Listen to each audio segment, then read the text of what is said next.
And do you want one of us to share our screen, or you want us to send it to you? You can share your screen, and then I can, if you need me to run the slides, then I can request, what do you call it? Request control of your thing, of your computer. I'll share mine. Okay, so is one of you going to do your timing?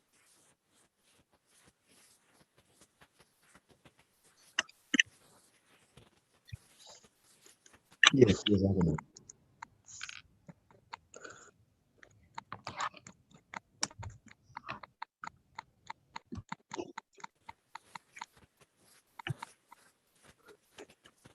Do y'all need me to do the timing, or one of you is going to do the timing? I can do the timing. I'm sorry, Bryson, you got cut off. Yes, I can do the timing. It's just do you want me to time it per slide or just time the whole thing? So it's supposed to be 20 seconds per slide. That's the idea. So let's try for 20 seconds per slide.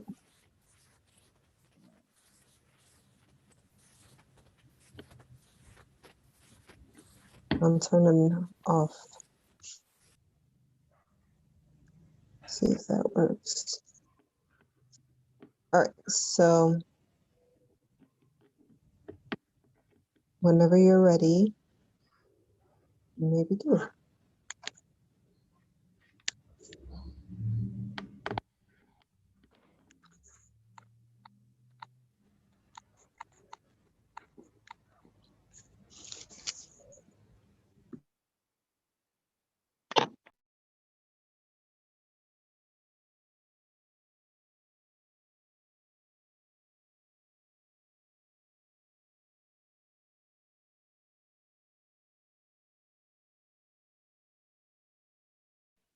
Yeah, we're ready.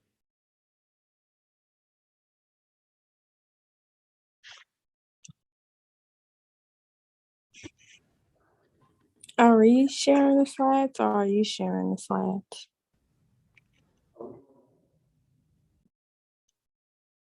Marco, go ahead and share your screen.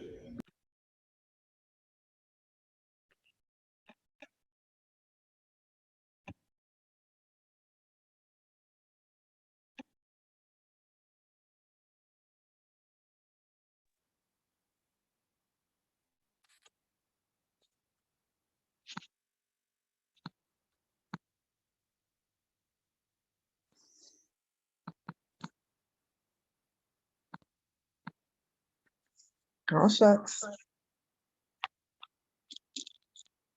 Ready, Professor? I am ready. Great. My name is Marco Aubin, and my team and I research about AI math. My team consists of Williams, Tyra, Deja. Move on to the next slide, please.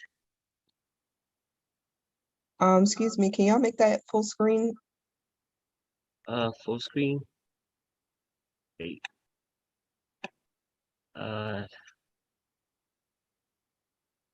Can see it. I can see it.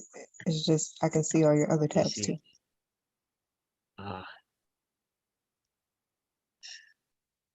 Sec.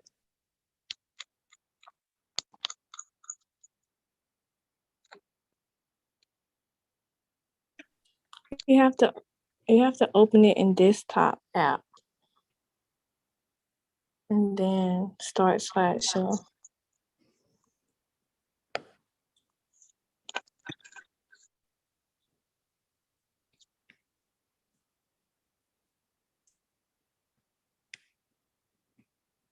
Give me 5 seconds. There.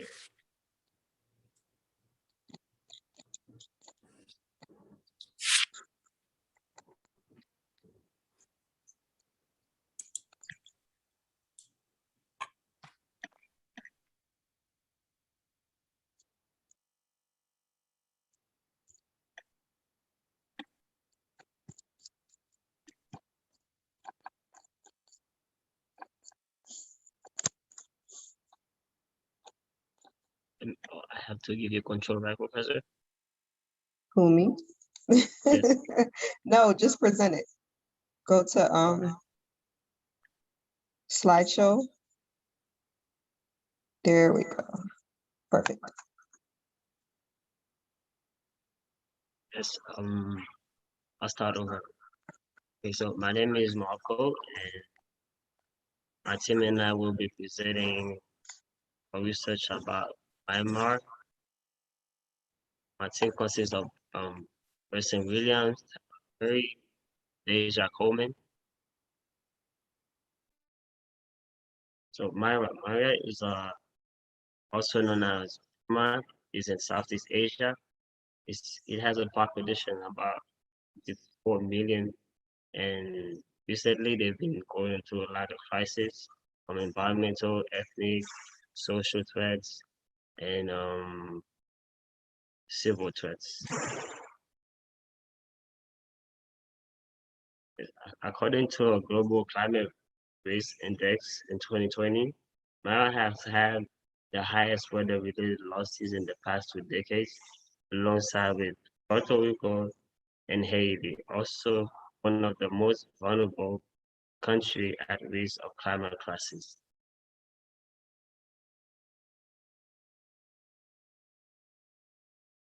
Recent research conducted by the Biodiversity and Nature Conservation Association mentioned that the 2 most important freshwater land in Myanmar that provides habitat for several species and also support the local livelihood are increasingly under threats as the climate impacts are becoming worse.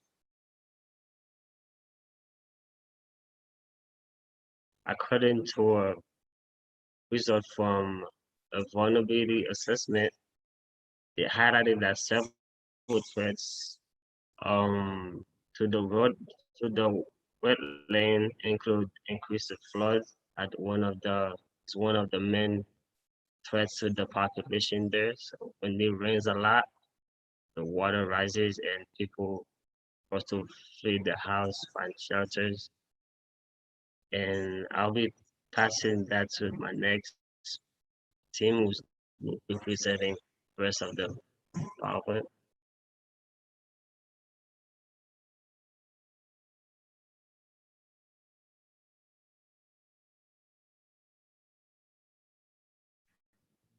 I'm next, but that's not my slide, but you can just go to it. Myanmar has ethnic conflicts. Myanmar is a diverse country with the state recognizing more than 100 ethnic groups. Forming roughly 2/3 of the population, ethnic Burmans, known as the Burma, have enjoyed a privileged position in society and hold a majority of government and military positions. Many ethnic minority groups, on the other hand, have faced systematic discrimination, a lack of economic opportunities and development in their regions, minimal representation in government, and abuses at the hands of the military. Next slide. Determined to fight against abuse and ensure their distinct voices and demands are heard, ethnic people have loudly joined the nationwide protests, uniting in solidarity, I guess that's how you pronounce it, against a common enemy.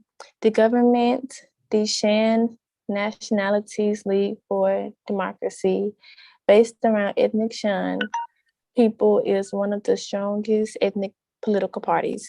It won 42 seats in the 2020 election, and in a similar vein to the KNU, the SNLD strongly advocated for a position of unifying all ethnic parties against the coup.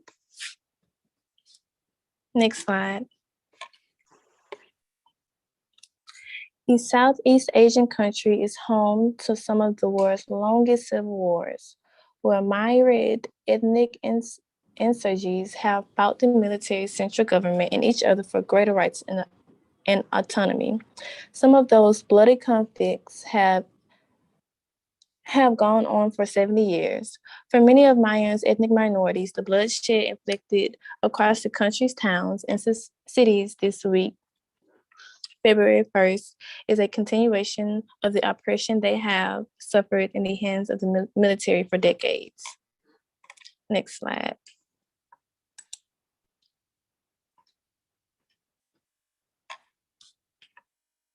Since Myanmar's ethnic groups have fought for self-determination for their ancestral lands, the states are run by ethnic people, not by the central government in Naya Powdow. There has been a wave of land grabbing on an unprecedented scale in Myanmar since government reforms starting in 2011. The reforms include several new laws on land and investment that change the legal basis for land use rights, especially in the uplands, while establishing a legal land market in order to encourage domestic and foreign investment in land. Next slide.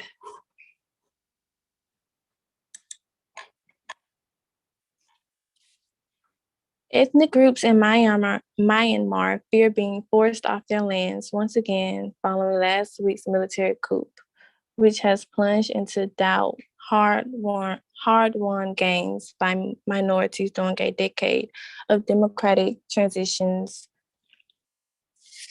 Refugees return to Myanmar and find their land have been taken for national park, military use, or leased to palm oil concessions and rubber plantations under the 2012 vacant. Disputes over land have flared since the easing of political and economic restrictions beginning in 2011, as the reforms led to a rush of foreign investments and greater demand for land in country where about 70% of the population relies on agricultural. Oh, sorry, it's not my slide. I'm sorry if I'm talking too long. All right, this is my part. A little bit about civil threats going on in Myanmar. The crisis in Myanmar has created civil unrest because citizens are not used to being in this position, having to flee their homes and cities at such a short notice for all of their belongings. Let me go to the next slide. Civilians are protesting, trying to be proactive in bettering the situation in their country, but many of the protests turn to violent, with the military trying to take over the country, injuring and murdering countless people. Next slide.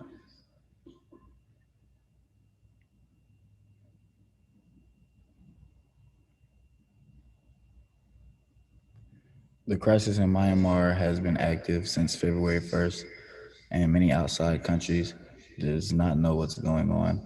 So they are trying to make the outside world aware of their situation so they could possibly get help and refuge. Next slide. Since the military seized power on February 1st, deposing the elected government of Aung San Suu Kyi, many rebel groups have continued to express support for nonviolent nationwide protests. Next slide. More than 1,000 civilians and children have been murdered in the civil unrest, and this can lead to children being abandoned and losing their parents to the savage military forces taking over their country at this time. Next slide.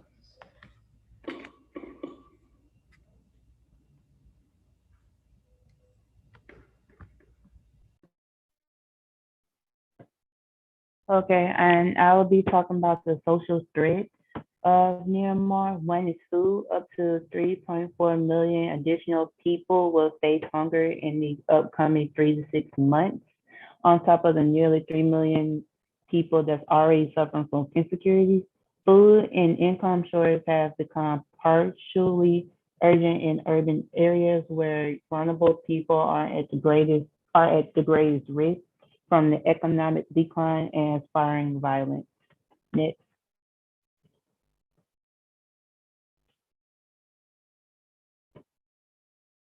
Okay.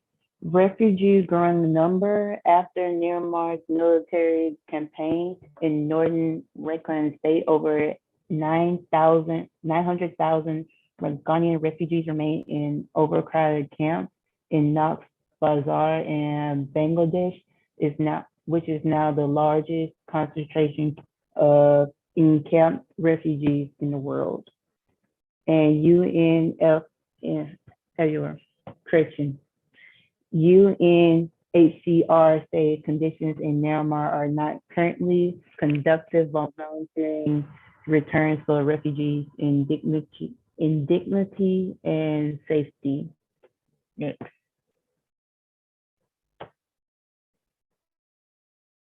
Okay, they also suffer from overcrowding neighboring countries, according to the UN's counter-sector coordinating group. Over 700,000 Rohingya refugees have fled Myanmar to Bangladesh since 2007 and bringing a total Rohingya refugee population in Cox's Bazar to more than 880,000 people. Next.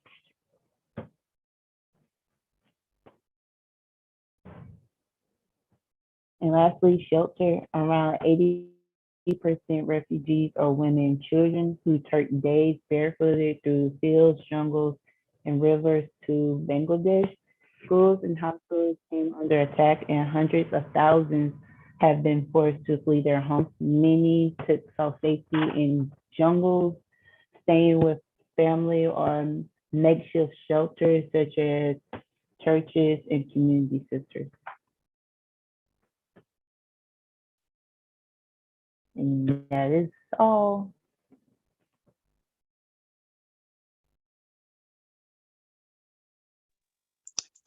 Okay. So team one, in spite of I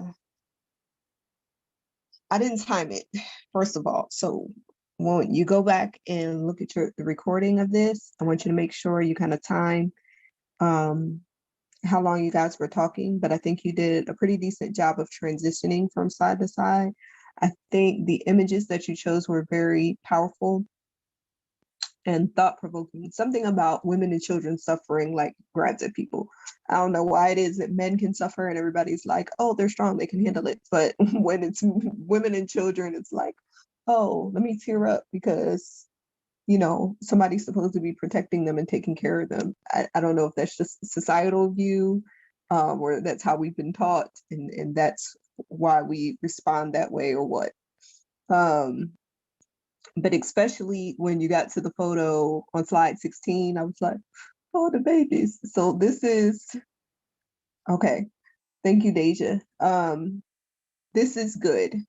One thing I want you to do is go through your slides, make sure that you're not repeating photos.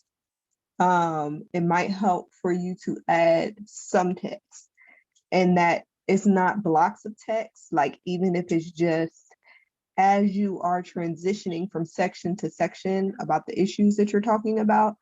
Like for instance, Marco, it might have been like environmental threats, state of emergency, like key words that could be bolded and just stand out there as a statement as to what is going on within your 20 slides.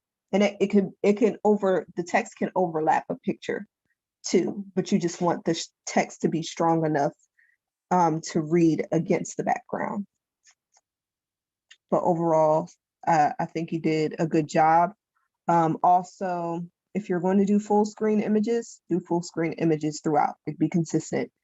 And I think in terms of information that you stated, it was good. I think in terms of referencing your sources, you did a good job as well. Just be certain to, when you're practicing this for like the midterm presentation or the final presentation, that you practice those acronyms so that you don't trip over UNCF. You would like, it's a lot of letters. So take the time to do that. But overall, I think you did a decent job. And then you can establish a timer for each of your slides too. So it'll be 20 seconds and it'll automatically change over. So I hope somebody took notes. Either way, it's recorded, so the information is there. But excellent job, Team Myanmar. A question Did you for do your Professor. SWOT analysis? Next question. Yeah. Cause how can we access the recording? Because I was trying to find the last class recordings, I couldn't find them anywhere. Say that one more time. The class recordings, where can we access them? Oh, good point. Please, somebody remind me at the end of class, I will post them to Blackboard because they all record to my cloud. So I'll just put up the cloud link on Blackboard. Okay. You have a good day, Miss Osmo. You too, Deja. Be sure to check in with your team for assignments going forward. Yes, ma'am. Okay, so Bryson, I know you have to go. Oh. I'm trying to mitigate this audio. My computer's still not fixed. There's All right. an echo. What'd you say, Mr. Centron? I was just saying that there was an echo. Yeah, I'm trying to stop it. I can't hear y'all though when I muted myself, but I can't hear y'all when I turn the thing all the way down. Give me 1 second. I need to run to the restroom, and then we can start with the next team.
Okay.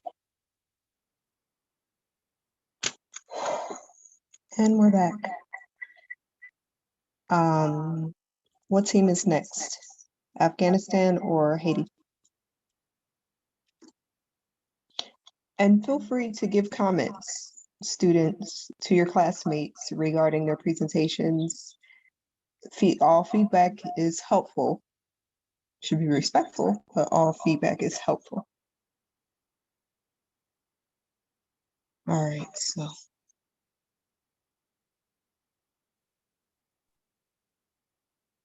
Zoom recording.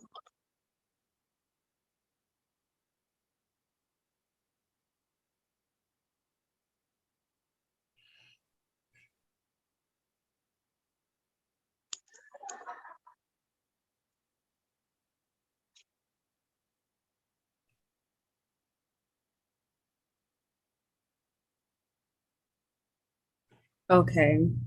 So my group was Jordan, Andrea, Harper, and then me, Journey. And we're presenting about Afghanistan.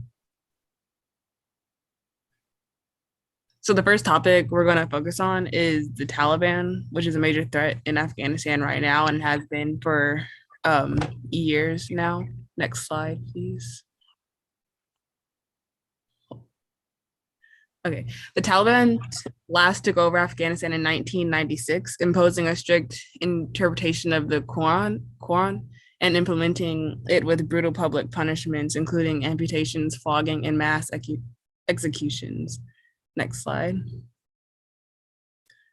So this is a picture of where the Taliban took over within the past couple of months.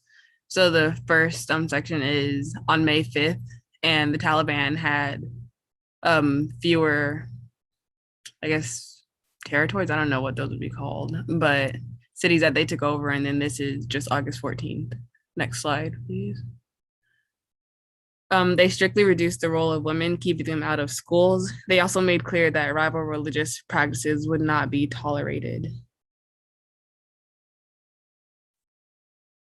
And then this is just a picture of the Taliban versus the people, basically. Next slide. And the Taliban has once again taken over in the past couple of weeks, or days rather. Next slide. And then this is just another picture of the Taliban.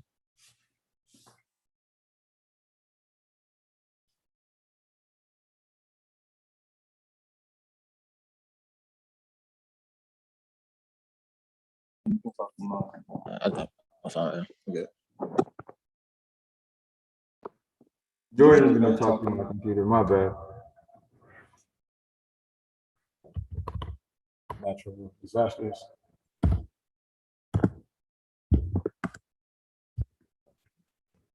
Afghanistan is highly prone to intense and recurring natural hazards, such as flooding, earthquakes, snow avalanches, landslides, and droughts due to geographical location and environmental degradation. This picture is a snowstorm in Afghanistan, which is both a blessing and a curse. Attempting to survive this harsh winds and weather, they depend on the snowfall to supply the water for their spring crops. This was a massive earthquake that took place in Afghanistan. Afghanistan is also prone to very frequent earthquakes. And this is a picture of a flood, which I believe was caused by a landslide, but also floods are mainly caused by the melting snow and the massive rainfall that we have.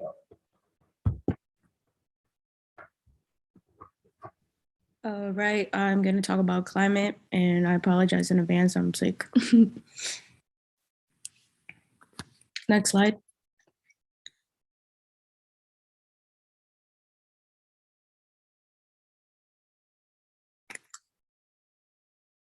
Although in Afghanistan, the climate is usually arid, continental with cold and relatively rainy winters and hot and sunny summers, rural Afghanistan has been rocked with climate change. This is also really bad for farmers. Oh wait, I'm not done. Go back. Because farmers struggle in the region. They struggle to maintain productive crops and livestock. Next slide.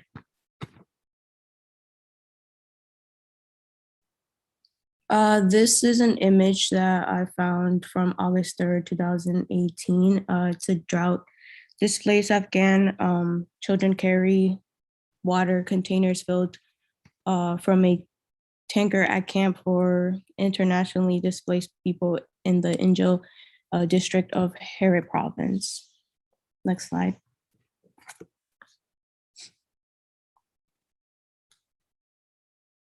The past decades have brought floods and drought that have been destroyed crops and left people hungry.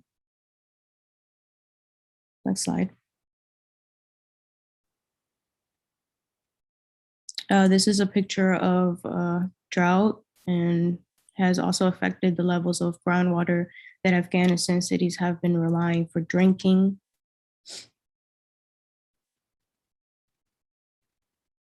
The Taliban, likely without knowing climate change had was the cost, they have taken advantage of this pain.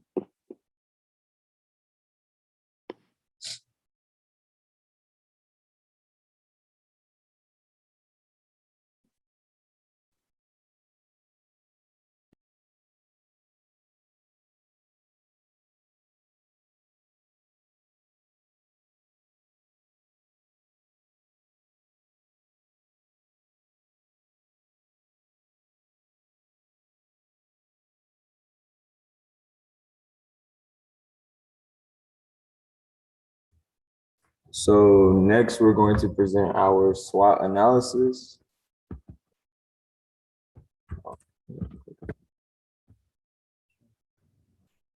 Strengths, agriculture has traditionally dominated Afghanistan's economy and contributed for a large part of its growth.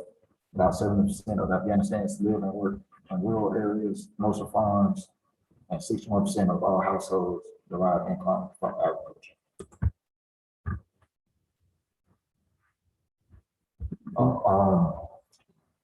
Their main crops are wheat and cereal, so grains, and things like that. Food as well.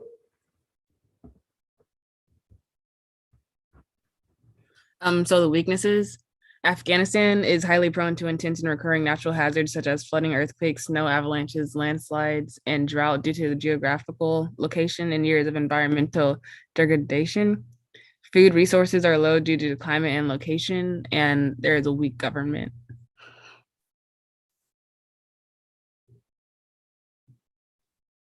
And then this is a picture from a flood, like the damage from a flood.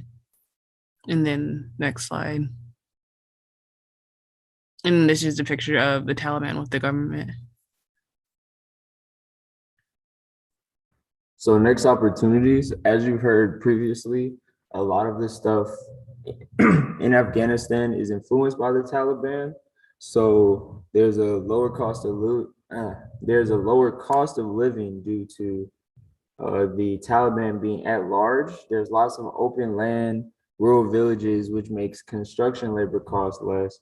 And the bigger resources that are found in Afghanistan are chromium, copper, gold, iron ore, lead, zinc, lithium, marble, and precious and semi-precious stones like sulfur, talc, and a handful of other minerals. And there are lots of villages that have already been confined to the landscape. So here's an example of one of the mines and a lot of the labor that is done in this area, which makes the standard of living so low because there is so much manual labor that is being done, especially by other countries that are invested in the area. And then here's an example of a city that is built into this valley, and you can see the grassland farms all around it with the close proximity houses and buildings.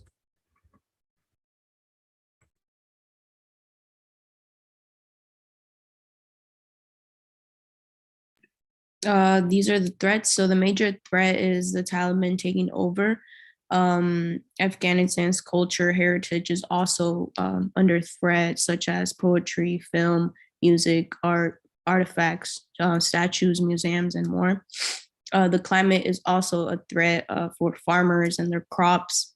There's also been a low life expectancy. They lack of basic health and basic health care and malnutrition, which leads to really high death rates, also security threat towards the people and the US citizens in Afghanistan.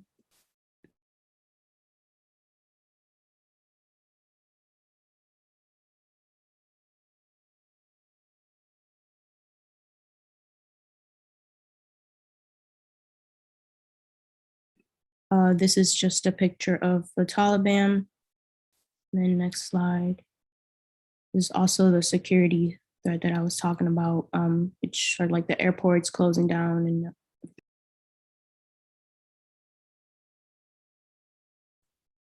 And that concludes our presentation on Afghanistan.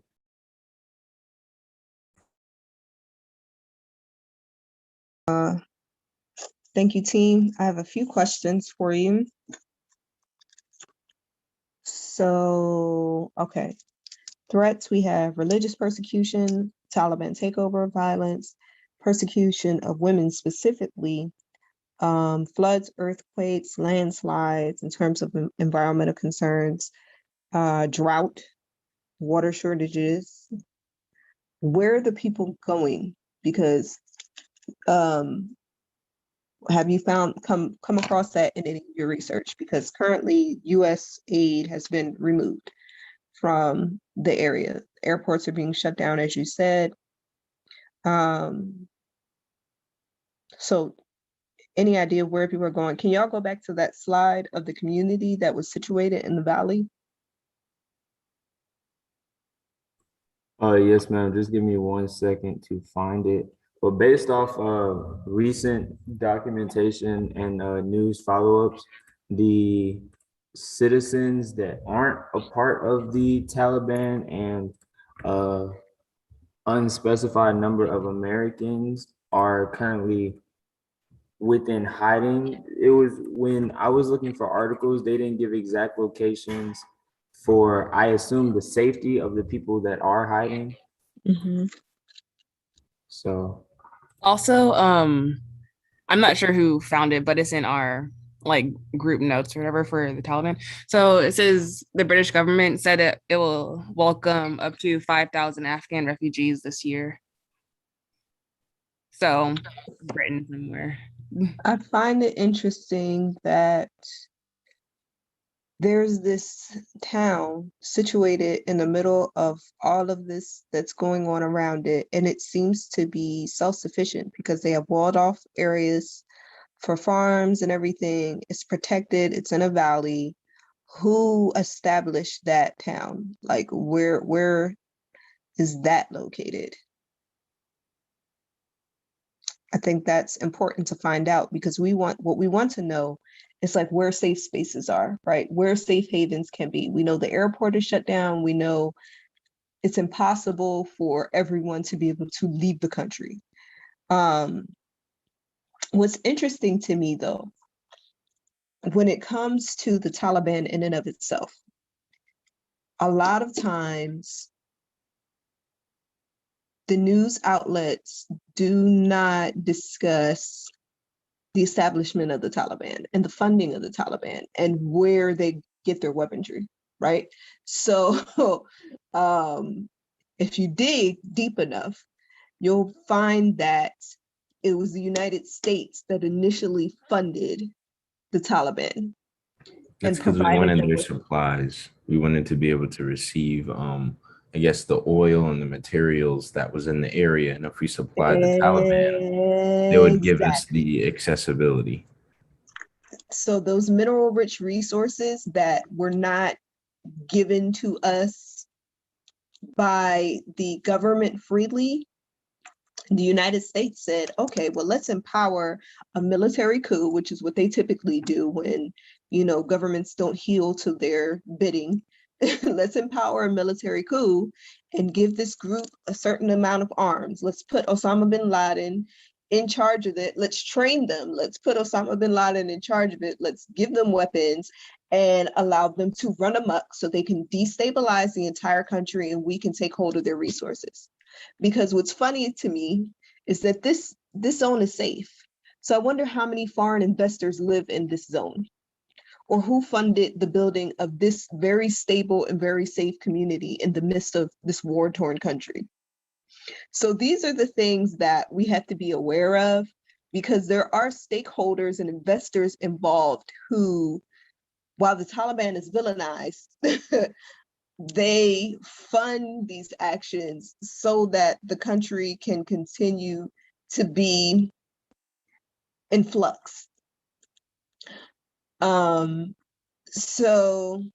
yeah, it's just interesting to me. It's also interesting if you look into how much funds the stocks of military um the stocks of military entities, right? So you could take out stock in NATO. You could take out stock in, like, different energy outlets, nuclear energy, things like that. You could take out stock in war. These stocks are always up in times of crisis because in reality, the powers that be are funneling money into it to keep this ongoing situation going. It's the same situation. It's the same throughout the Middle East because of what they have in terms of resources. It's the same with countries like Nigeria because of what they have in resources, oil, gold, copper. You see what I'm saying? So it's a vicious cycle simply because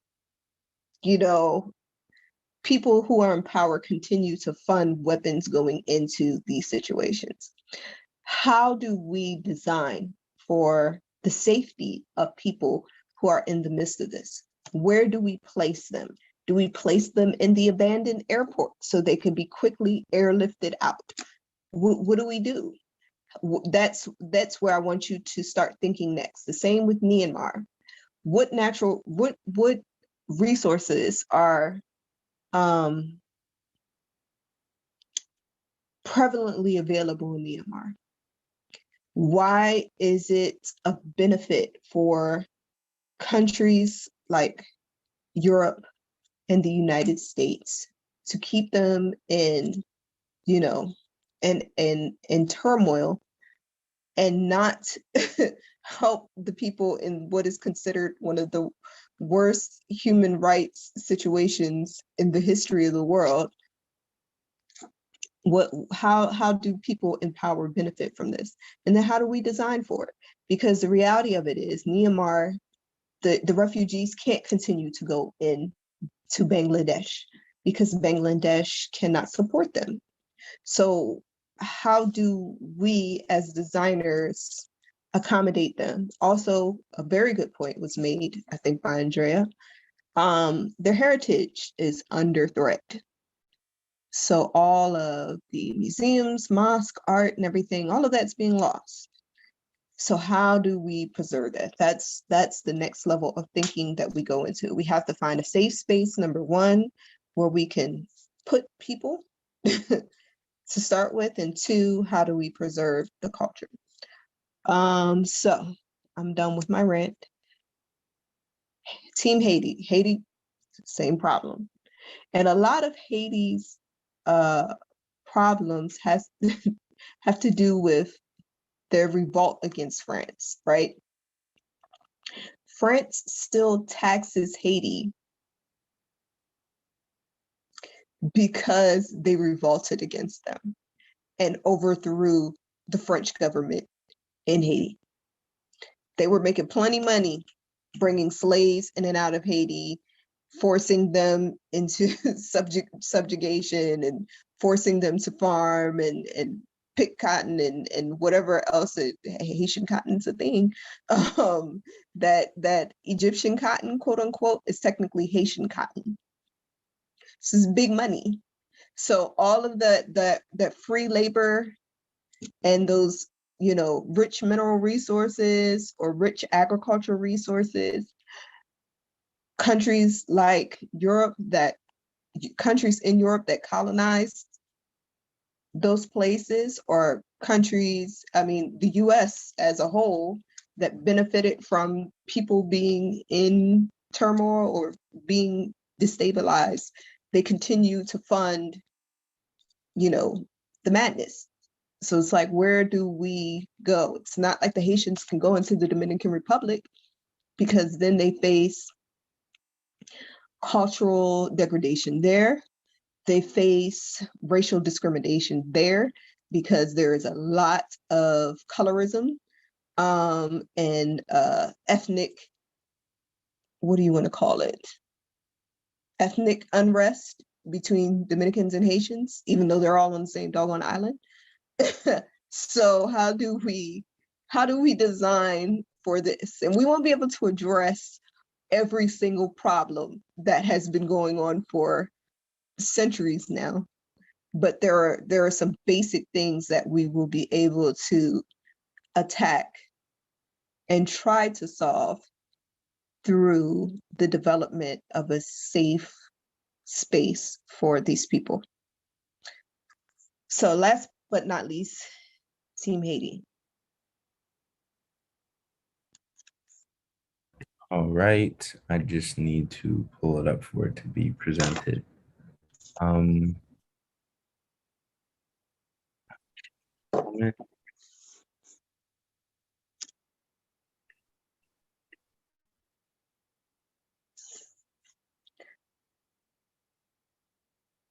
did it do that? Okay.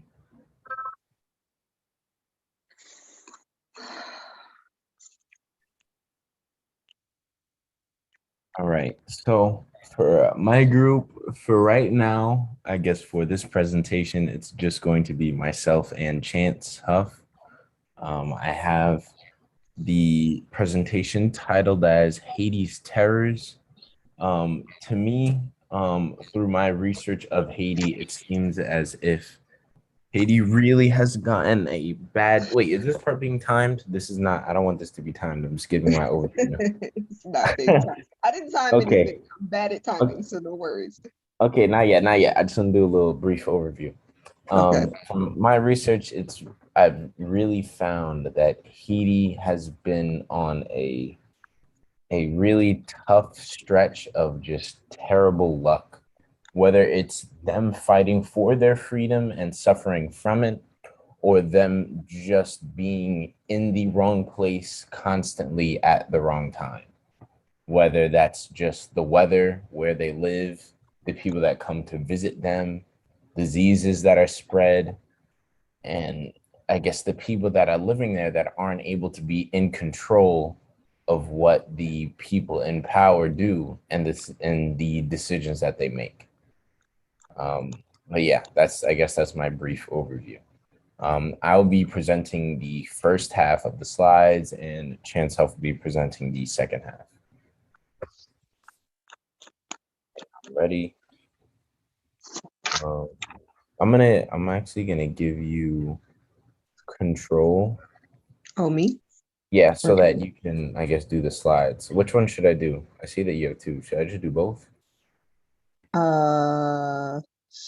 Do the one that's attached to my face. That helps.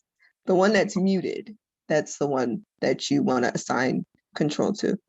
Let me see Okay, if I I can share the request remote remote control. control. Okay, request. All right. Starting off, I'm sorry, my notes. Starting off, Haiti is located in the West Indies. It occupies the western third of the island of Hispaniola, which it shares with the Dominican Republic, about the size of Maryland. Haiti's 2/3 mountains, and with the rest of the country marked by great valleys, extensive plateaus, and small plains. Should I go to the next slide? Yes, next slide. This is just a picture of Haiti's flag. I guess to start off, Haiti was supposedly discovered by Christopher Columbus and explored on December 6th, 1492. Haiti's natives, the Arawaks, then fell victim to Spanish rule. Next slide.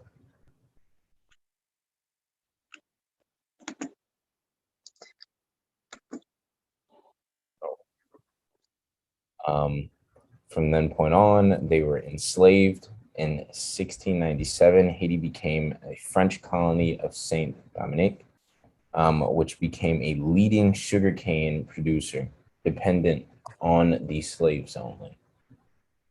Next slide.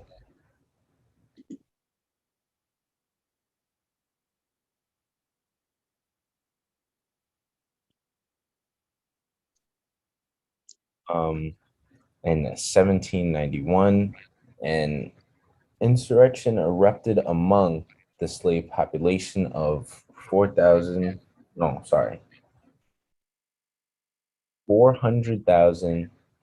of enslaved people, thus resulting in the Declaration of Independence led by Pierre Dominique Toussaint Louverture. I don't know how to say his last name, but and that Toussaint was Louverture.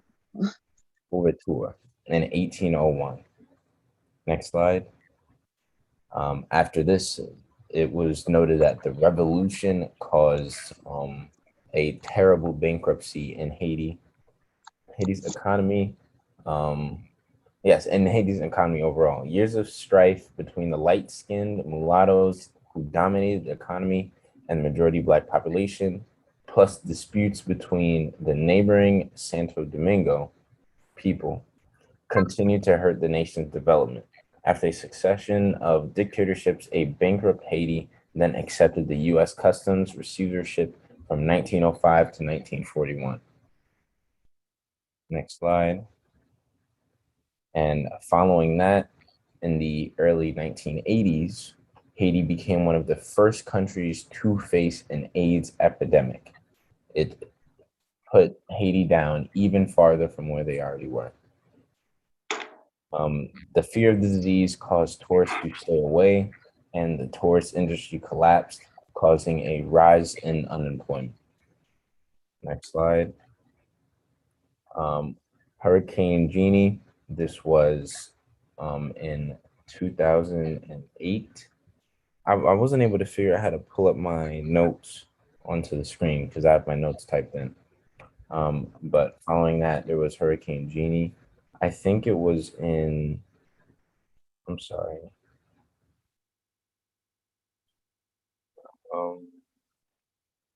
Let's see. I'm trying to pull up my notes. I have to pull it up from my phone instead. It was in September 2004, and it killed more than 2,400 people. Next slide. And finally, after everything, Haiti's people began to turn against each other. The lawlessness and gang violence were widespread, and the interim government had no control over parts of the country which were run by armed former soldiers. And I guess this is the strongest picture that I was able to find, where it is just a man in the middle of a torn up street holding a gun while everyone else watched, as they couldn't do anything else. And now is the next part for Chance.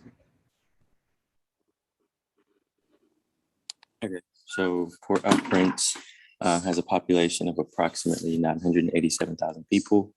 Oh, did it go forward already? I'm sorry, that was me. I didn't mean to do that. They experience a mild tropical climate, so they have warm temperatures year round. Now I'm ready for the next slide, Elijah. In 2010, they experienced an earthquake that was approximately 16 miles west of Port-au-Prince with a magnitude of 7.0 on the Richter scale. This was in January. I'm ready for the next slide. And about 3 million people were impacted by the earthquake. From my understanding, this number does not have anything to do with the people impacted, of course, socially or through news outlets. This is just the number of people that can't be possible. Yeah, let's keep going. Casualties, there were approximately 250,000 people who were killed by the earthquake and 300,000 who were injured. In 2021, Haiti experienced another earthquake. This one was at a scale of 7.2, and the epicenter was once again near Port-au-Prince. About 1.5 million people have been displaced by the earthquake. And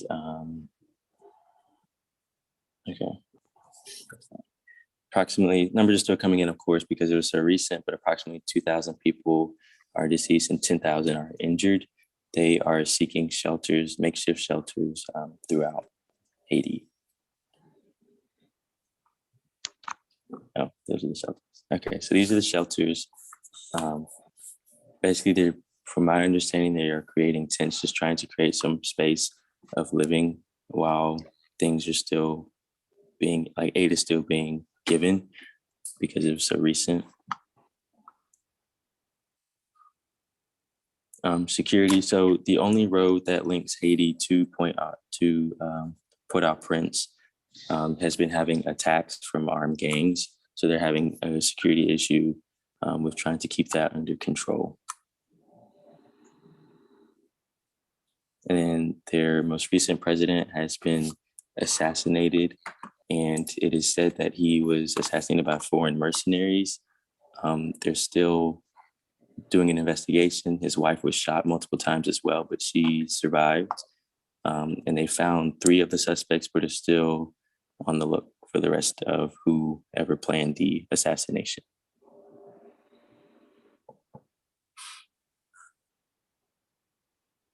And I think that's it. Thank you. Okay, so you did an excellent job. Y'all had just the right amount of text. I don't know if I'm crying because I had too much caffeine or what, but that's a lot.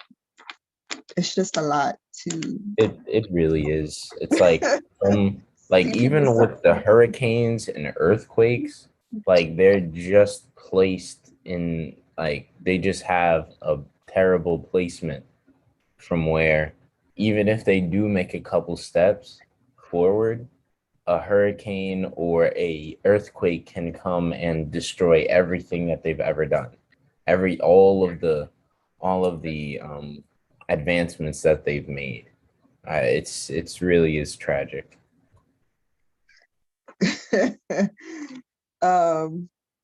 First of all, you and Chance do a good job of narrating. That's what I want everyone to be aware of.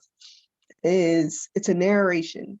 Okay, you don't want to get in the habit of you want to get the way we've been taught to do PowerPoint is opposite of this style of presentation, right? So the way we've been taught to do PowerPoint is to have a whole bunch of text on the screen, to read off of the screen, right?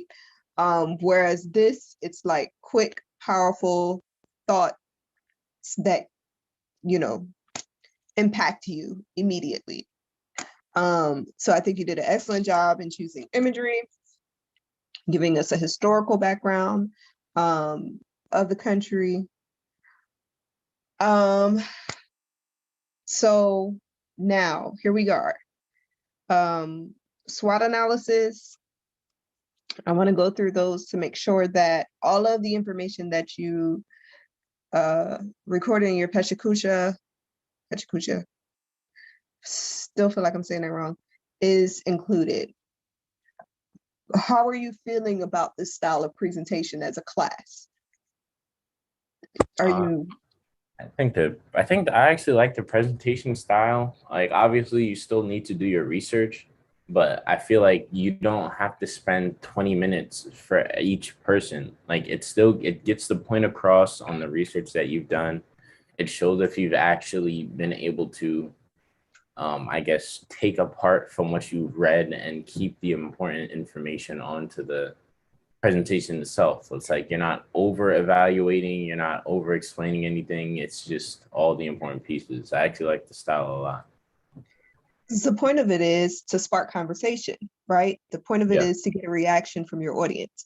So if your professor's over here crying, like wondering, like, how are we going to figure this out? That's a good thing, because you spark conversation, you've gotten people's minds going. I think all of you did an excellent job of that. I'm digging it. I prefer this to long presentations anyway, because I feel like you lose people's interest after a certain amount of time. Yes, wow. One thing you want to make sure to do is consistency with your text. So if you're going to capitalize all of your kind of title points or whatever, and capitalize all of them. Yes, I noticed all of those little tidbits. If you're going to centralize all of them, then centralize all of them. Just go back, go back and refine that. I think if you can find a historical photograph of enslaved Haitians working rather than that image of Christopher Columbus, if I get into the genocide of Christopher Columbus, that's a whole nother story. We went over that in Ethnic Americans in the Built Environment. I don't have to go over that with you, but you're aware. So next steps, let's take a break, and then I'll talk about your next assignment, because we have to determine sites, number one. Now, whether those sites are temporary or not is a thing. I'm going to also show you my thesis project from 5th year before I graduated. The reason for doing so is the focus was on emergency architecture. And while the threats were not civil, more environmental, it was a reoccurring threat. So every year during the rainy season, you know, this particular place experienced lots of flooding. So we'll go over that. We'll go over the processes that you need to start to you know, get your analysis and everything together. I contacted Webster Anderson to find out what we can do about Adobe Photoshop. But for those of you who are on campus, Tyra, correct me if I'm wrong, you should have access to Photoshop in the lab. So we want to be getting started diagramming some of our climate stuff information. And also, I will give you a checklist of information that you need to get to begin that. So that'll be next assignment, is gathering all of like the climactic data that impacts your site, and kind of checking that information off. And then we'll figure out site analysis from there. In my mind, for like Afghanistan, I'm thinking since the airport is shut down, perhaps that's where refugees go, because it can be immediately accessed for people to get out. I'm not certain that mountains and valleys are safe because we have environmental threats. So that's something to discuss amongst yourselves on your team. So maybe we need to come up with 2 possible sites for each place. For Haiti, I'm thinking we need to be as far away from that fault line that is creating the earthquakes at the center as possible. Or we need to design for earthquake safe construction if it's going to be in the capital. Because the reality of it is we want this to be a place that in 10 years people can come to learn about the cultural heritage of Haiti. Because the idea is that emergency shelter now, like right now, immediately, and then cultural education outlet later, right? So we got to think about what that looks like in terms of positioning it. I'm not certain, Marco, maybe you can give us some insight of where people go in terms of like tourist attractions in Haiti. I would imagine, I know when my sister went to visit, I haven't been since high school, so it's been a very long time. When my sister went to visit a few years ago, she's volunteering in an orphanage. So I don't think she was like at a resort or anything, but we want to be somewhere where people are going to be able to access it years from now. And maybe it's not a stationary thing. Maybe it's a thing that moves with people. Maybe we need to get out of the mindset that whatever this vehicle is needs to have a permanent site. And that might be the case for all of them, because the reality of it is you have people who are moving from place to place because the threats change depending upon the weather, depending upon your sex, your nationality, your ethnicity. Because like, for instance, in Myanmar, you have ethnic cleansing. You have the climate issues. You have the military terrorizing the people. So, and their land being taken away from them. So we have to take all of those things into consideration. So is this a mobile situation? Do we take over a school bus and design it in a way where there's a fleet of buses where people can, be picked up and taken and maybe take a shower on the bus and then get a meal or something like that, and then be given a tent and set up a tent? Like, how do we address this issue? And if the main roads are not safe in many of these situations, then how do we address safety? So let's take a break. I'm going to discuss with Dr. Daniels, and then I'm going to come back. But good job. Team Afghanistan, I would suggest that you further taper down the text that you included and just have like really brief statement text, and then the things that you're saying is the text that you're reading, your bullet points. That's my one critique. So yeah, let's take a 20-minute break. So we'll come back at 4 o'clock, and then I will give you your site analysis checklist, and then we will discuss how you are going to find 2 sites, 2 possible sites. Okay. All right, 20 minutes. Thank you, class. Great job. Thank you again so much for the kind of extension. I really do appreciate it. I understand. It's the beginning of the semester. We're going to work out these kinks. So I'm not beyond grace. I just want y'all to make sure that y'all are working through weekends, because the intensity of this project is going to pick up faster than we expect.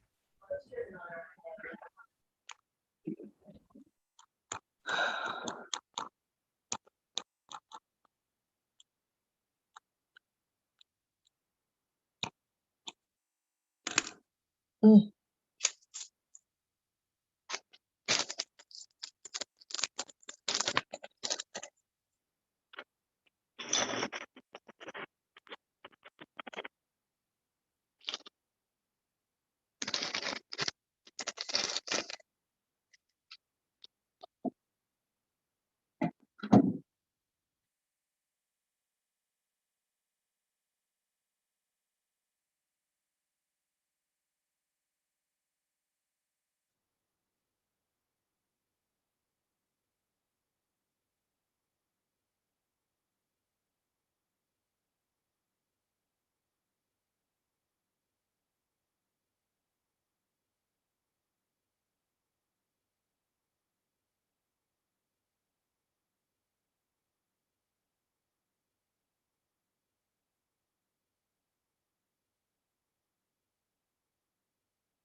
Hey, Mr. Kaufman, how you doing?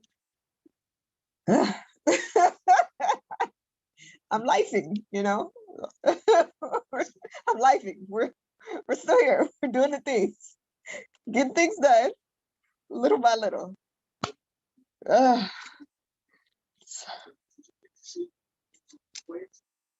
I was just gonna go bother him about something. I'll catch him after he finishes doing the things. I saw you come in. I wasn't walking. Oh, no, not at all. I got some questions about this studio project that we're working on. So yeah. Things are happening. It's coming together little by little. Little by little. So we'll work it out. I hope and pray. How's your wife? How's your son? Good. Good, fine, thank you. Wife and I are about to celebrate 25 years. Oh, congratulations. That's okay. That's beautiful. I'm thankful. It's hard to believe 25 years. That's a beautiful thing to be able to celebrate. So congratulations. That's amazing. So 25 years. Good Lord. Like, do I want to get married again? Is that a thing that I want to do? So yeah, that's dope.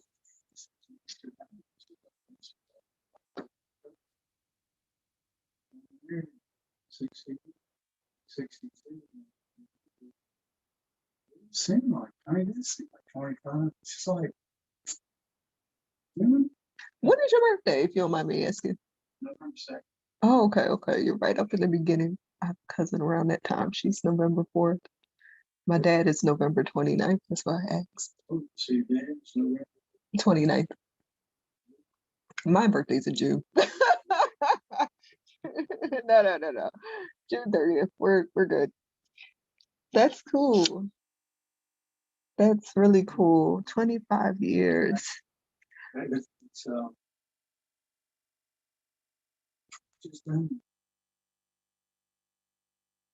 just it's like yesterday, but I know it's 25 years. Our son is about 22. But you're so kind. We'll probably celebrate it out going up over the weekend. Mm-hmm.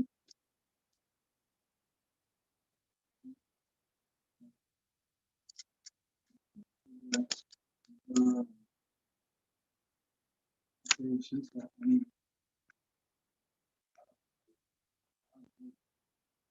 Aw.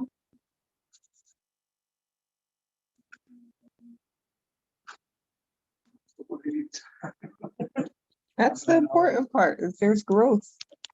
You know? Feel that way too. I mean,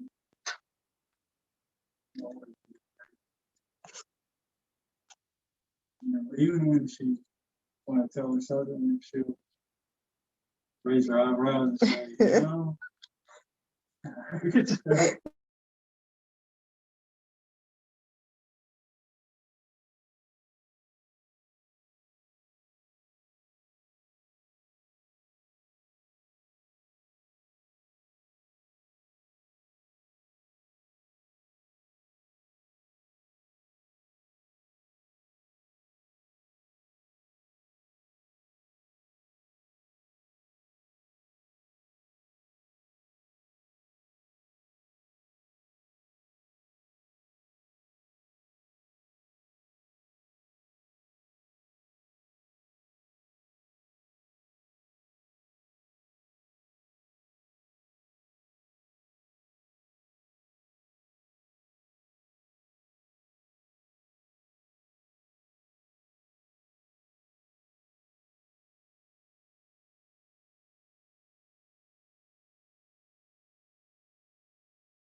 All right, all right, all right. We are back.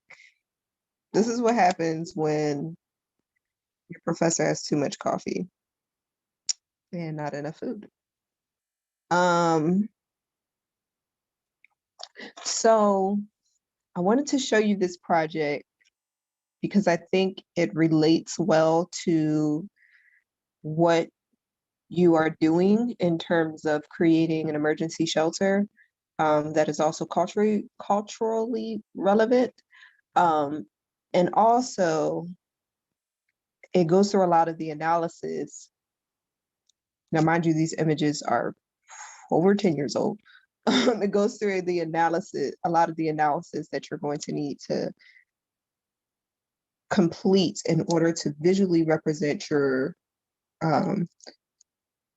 data and research, etc. So overview, I have Professor Fluker as my thesis professor. He's dope. I can't wait for y'all to have him next semester. My goal in third year is to make it all make sense before you get to Fluker, so that all the analysis and stuff that I got in fifth year, you'll get it now. And by like fifth year, y'all be super duper dope. Like even doper than you could imagine. Like that's my goal. Is to make you better than I was as a fifth year student, right? So many of you know I have my father's side of the family is from Ghana. My dad's down here in two of these pictures, I think. He passed away in 2018, which kind of led me back to Tuskegee anyway. But anyway, when I was doing research for thesis initially, I was trying to find a problem to solve. And during that time, they were having a lot of floods due to the climate change and land degradation in northern Ghana. My family is not from northern Ghana, however, because of this specific disaster that taken place, or that takes place annually, I focused my attention there. So I did all of my initial kind of climactic, research on the sun paths and flood zones and all of that. Facts about the site and its context, average rainfall, temperature. So that is the stuff you'll get a checklist for. I picked a specific village very close to the river to focus on. So maybe as you are choosing your site, there might be a specific group or area that you can focus your attention on to save, because you're not going to be able to save all hundreds of thousands of people as much as you might want to. So it helps to kind of narrow down a place. I picked this particular site not only because of its proximity to the river, which added a challenge when it comes to flooding, but also because of a particular cultural cloth that this village produces only. And so I wanted to preserve that particular process of making the cotton to the dye to weaving this particular cloth, right? So I'm going to go back and forth between the slides because this is not in order of what I'm speaking about. But the next step, and I want your graphics to be much better than this because I don't think I was using Photoshop for this. I'm pretty sure I used PowerPoint at the time. But I want you to start. What did I do?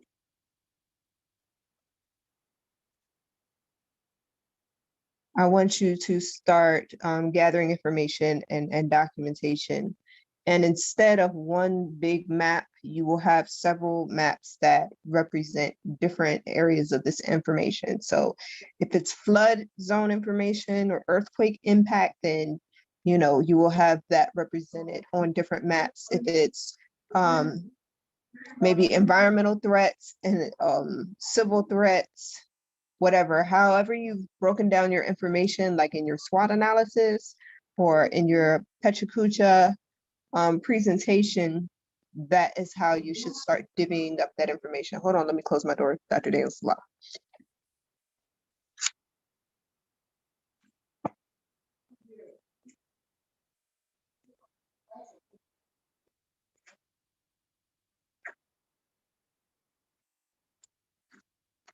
Okay, so that is first step, right? Your SAT analysis. So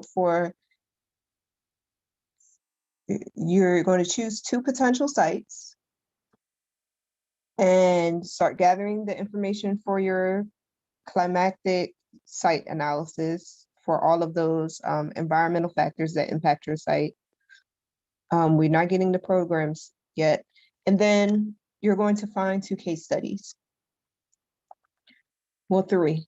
I'm asking for 3 because each of you have at least 3 group members.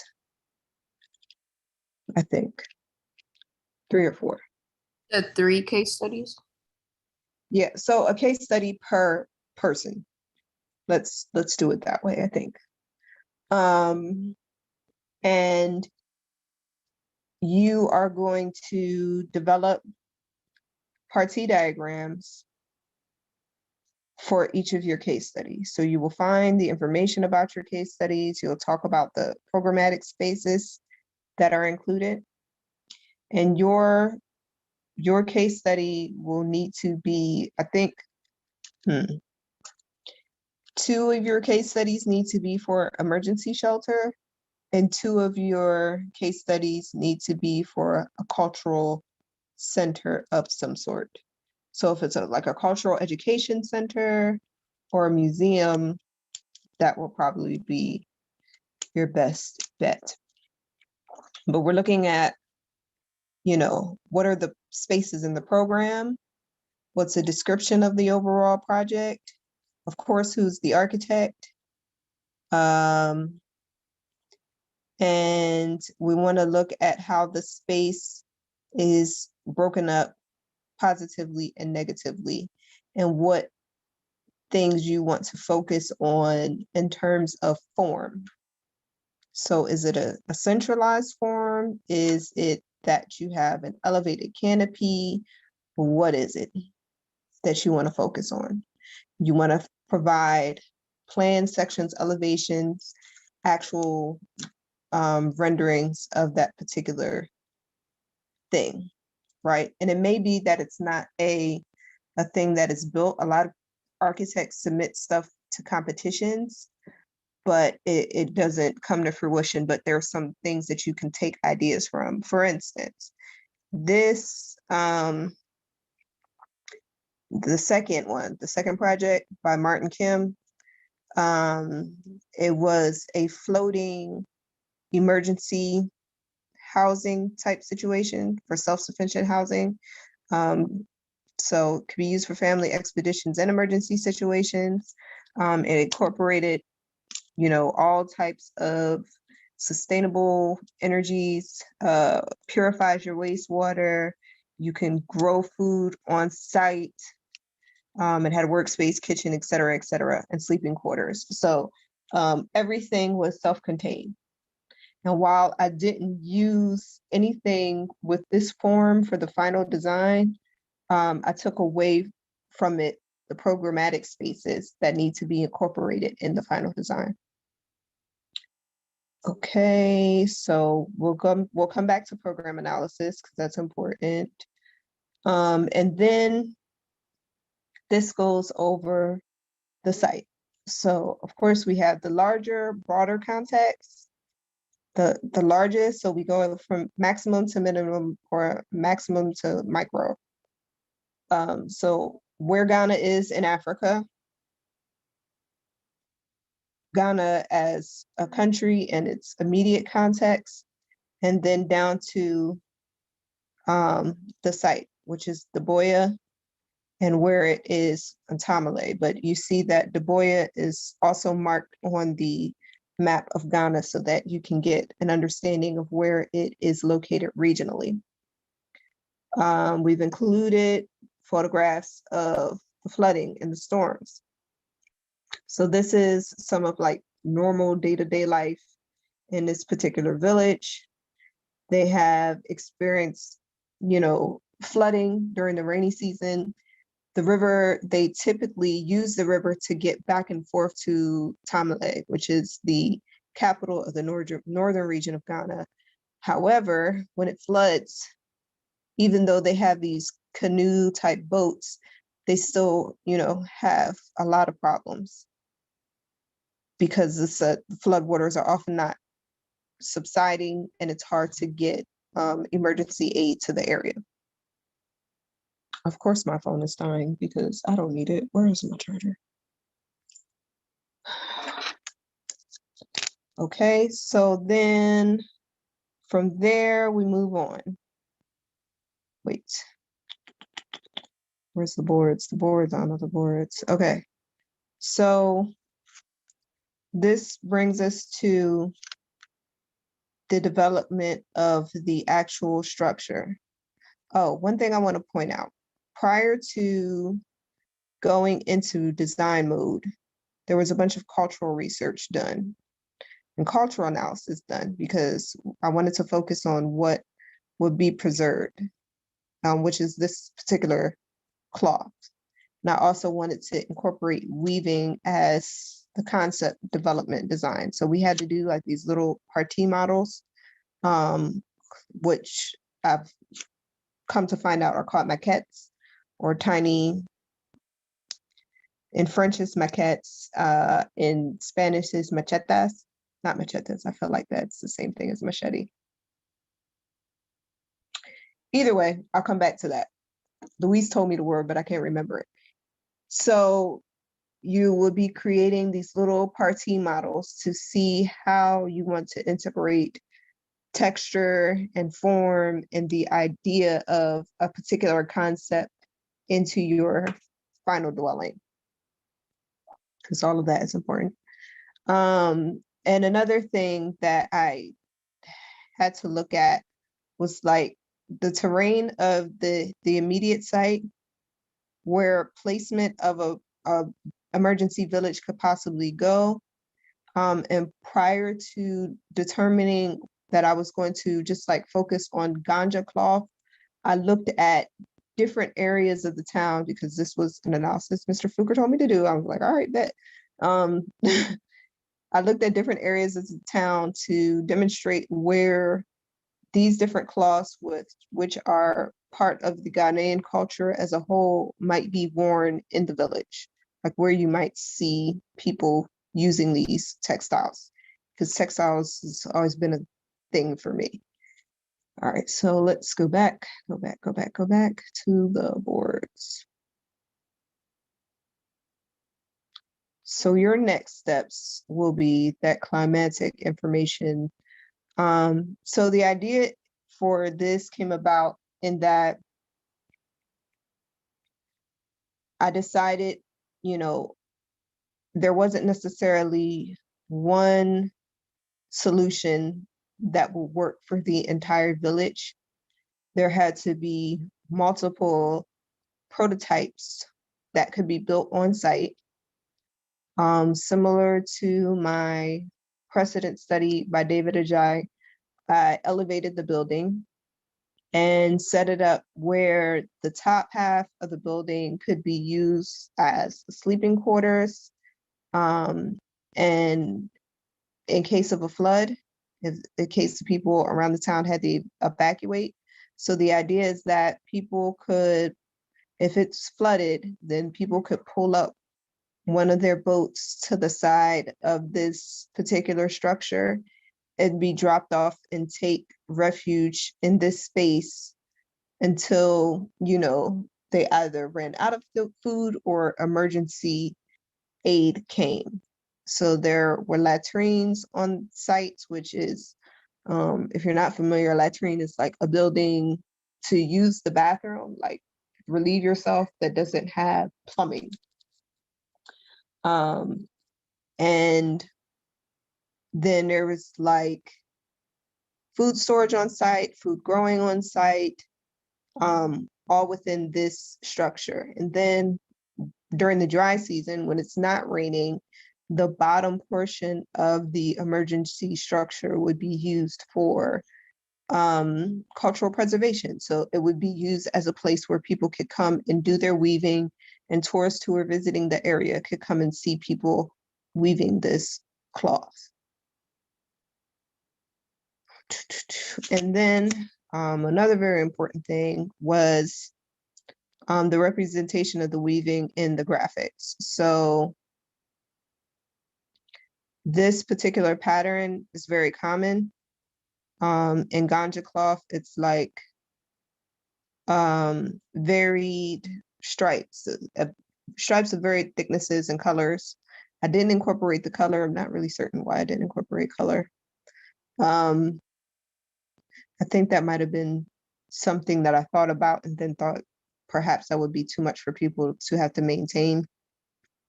But it's built out of local timber, and these panels pivoted so that people could come in and out of the space and utilize the balcony if they wanted. And then it was continued, the patterning was continued across the building. And so then these modules represented the different styles of prototypes that can be incorporated in different parts of the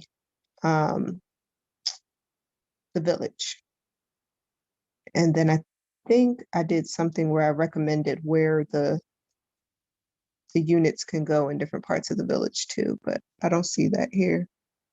Either way, there was so much more I wanted to do with this project. This was, you know, just a semester long, but this is the type of thought and analysis that I want you all to go through once you have gotten through, you know, choosing a site, climatic analysis, weather analysis, all of that, diagramming the threats and things like that. Then we will get into the research of the heritage that needs to be preserved as well, and how that is represented in your architecture. So that's that for that. Any questions before I move on to what I want you to do next? Yes, will we have access to this? You will have access. Do you want access to the project itself, or do you want access to the recording? I guess to the recording is fine. Okay, yes, you will have access to the recording. If for some reason you need access to the boards, I can give you access to that too. It's on Flickr and I think it's public, so I'm not sure how to share a link. I'm not sure if Flickr makes you download a thing or set up an account. I set this up a very long time ago, so I'm not certain. But yeah. And that was the model, which I was not a modeler, but I was very happy with that model. And apparently Professor Flickr was too, because he still has it in his office. So if y'all come back 5 years from now and I got your model in my office, you know you did a good job. All right, so next steps. Next steps, what I want you to do is, and some of these things, I'm going to give you a checklist, and some of these things pertain to your site, but some of these things do not.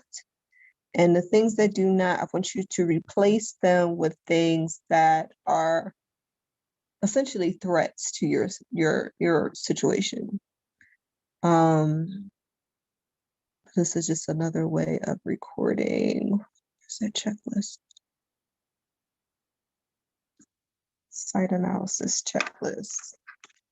And I will upload this to your, matter of fact, let me give you the editable version. Site analysis.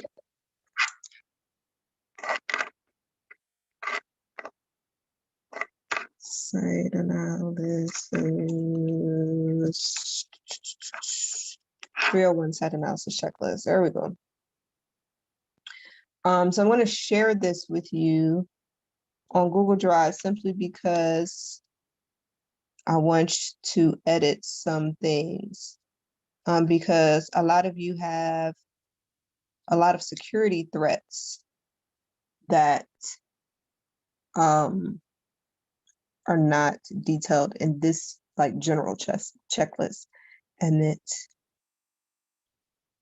so hold on, let me share my screen. Where are we? Zoom.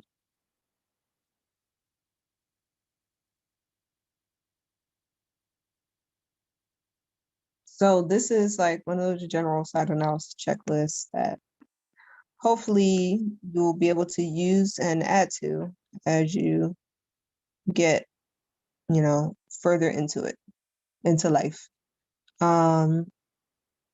So this is for an urban site, like a general analysis for an urban site. So as we're thinking about where we want to situate our current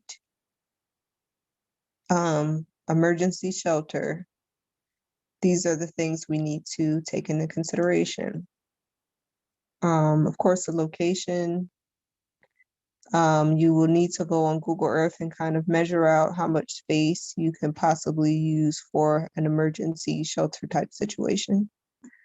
If it's that you decide that you're not going to have a permanent site, that you're going to construct your buildings somewhere and they be mobile, then that's something you have to determine, like where can people put them if it's going to be a mobile thing.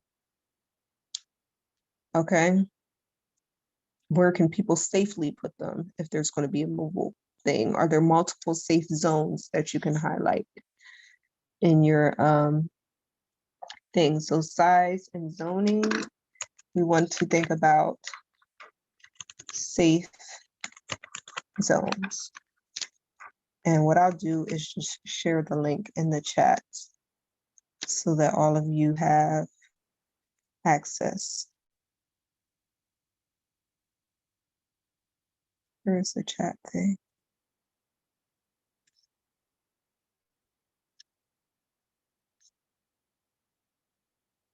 All right, and please make certain that you pass it on to your classmates who are not here. Legal designation for land use. Is your site in a historic district? This is still important information to record, even though many of you are in a war zone. Is it, if it's not in a historic district, is it in an agricultural zone?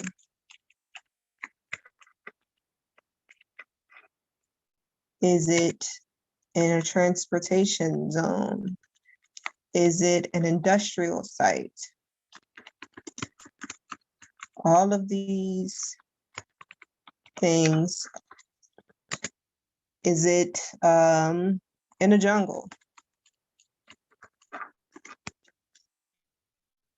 So what is the designation for your land use? And if there's not a legal designation for it, what do you see as the common land use for that particular area? If it's within the urban environment, there may or may not be some type of legal designation attributed to it.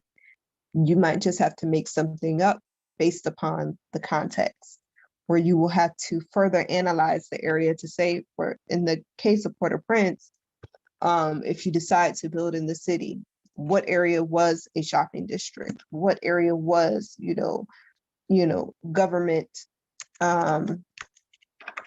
housing, what was residential. So you would assign essentially a color to each of those areas and divvy up. And I'll show you exactly what I mean once I finish going over this list. All right, trees, bodies of water, things of that. These are natural features in the area of your site that you want to take note of. What are the prevailing wind directions? What are the sun paths? If you have natural disasters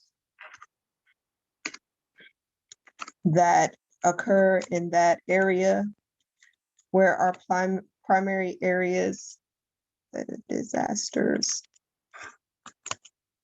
Where are flood zones? Where are fault lines as it relates to that particular site? Where are there typically landslides? I can't talk today. Landslides. So this is all the information that you are going to begin documenting. If you're on campus, you should have access to Tyra. Is the license in the computer lab working yet? Yes, it's working. Well, it was working on the computer I was on, but I think it is though. Okay, so you should have access to Adobe Creative Suite. So this is the time where you're going to start finding this information, documenting it. Man-made stuff you might not have access to. Sewer water, wastewater management, you might not have access to. Traffic lights, just because your particular site might be in such a either remote place or state of degradation that you are not able to, actually take that data right now, and that's okay. The built context around you. Are there high rises? Are there low rises? Mid-rise buildings, residential, what is around you? Sensory features. This is going to be extremely important going forward, because you're dealing with situations where people are experiencing a lot of trauma. So you want to think of what could create a serene environment. Is there a way to block out the noise? If there's bombing and gunfire happening, how do you build in a way where people are safe or buffered away from these things? So you do want to create things. Noise generated from events. You want to think about noise generated from threats in this case. Both environmental and human.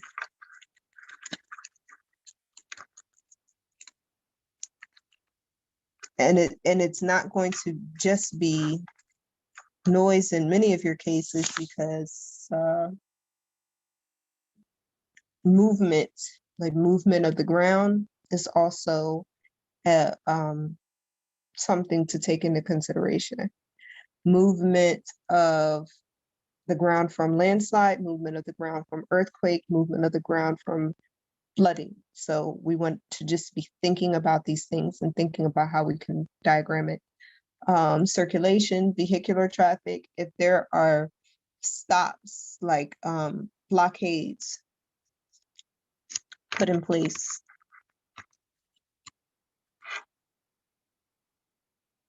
Where are these checkpoints?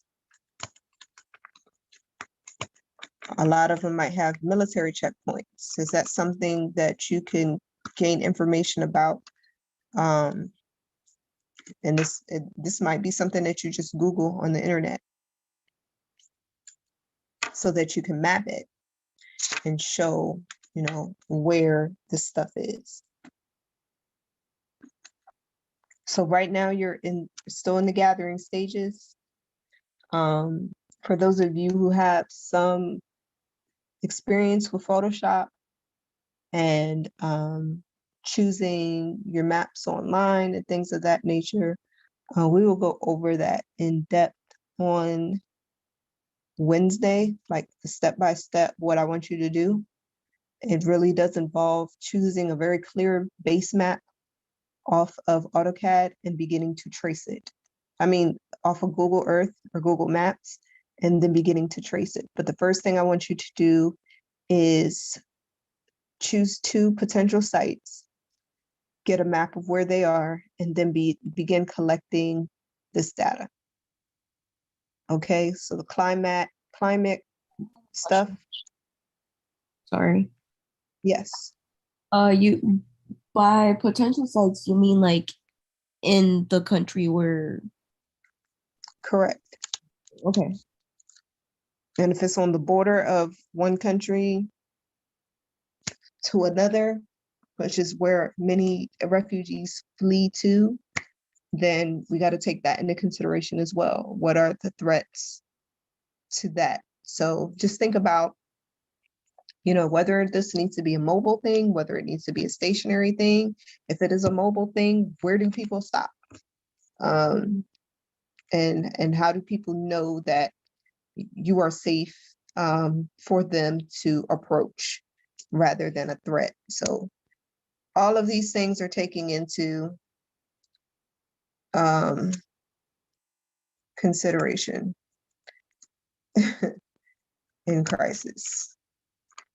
I'm going to note in crisis, analyzing your site in crisis, because that's where we're at right now. Okay, does anybody have any questions about what I want you to do? Also, you have to give us access to this. Okay. Let me see.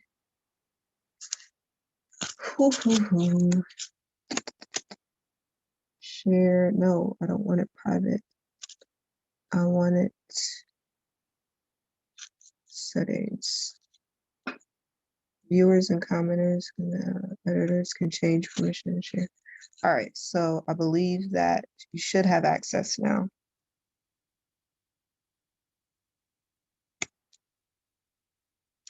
Okay. So we're tweaking our general site analysis checklist to accommodate the crisis. I don't even know. That needs to be. All right, so anybody have any questions about this and what I want to see on Wednesday? So please continue. If there were things missing from your SWOT analysis, like that actual graph, please fill it in and begin gathering information for analyzing your site. So choose two sites. Each of you have a group of 4, I believe. You should have a group of 4 with the exception of Chance's team. Chance and Elijah, why don't y'all have 4?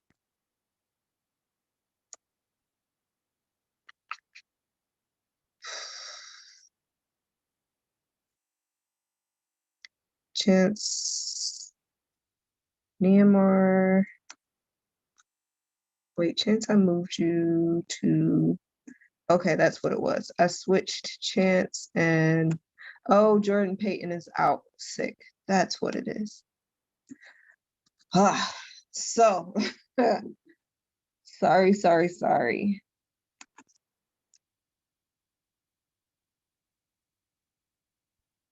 That's what it is. Jordan Payton's out sick.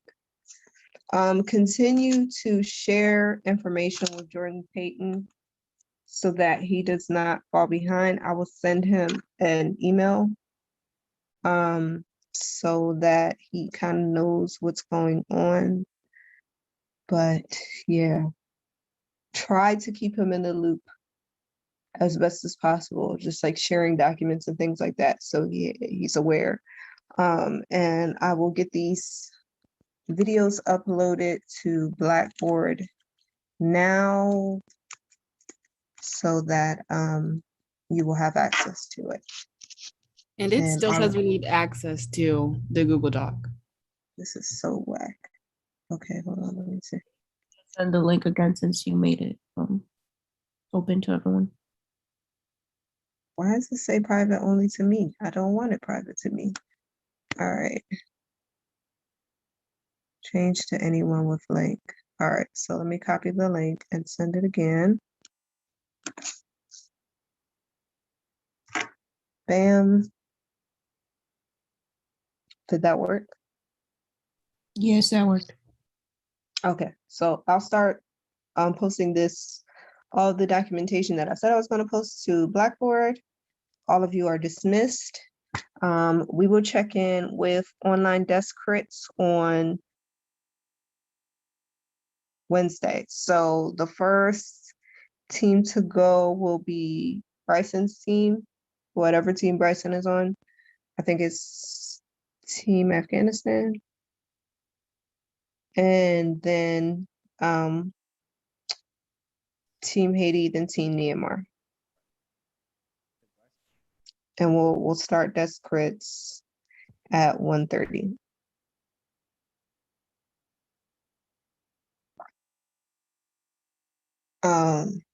So I will send you a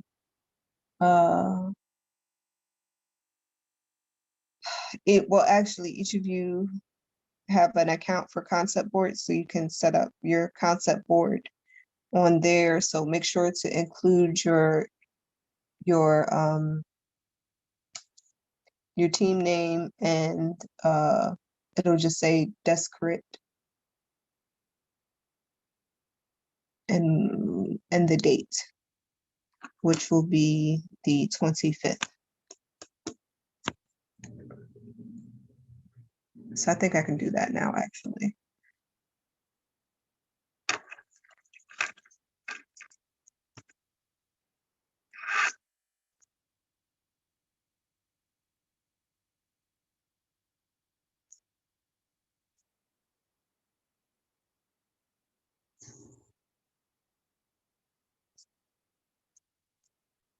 All right, so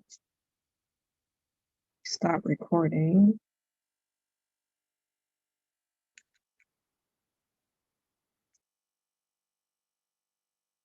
Hopefully we got all of that information. And then let's go to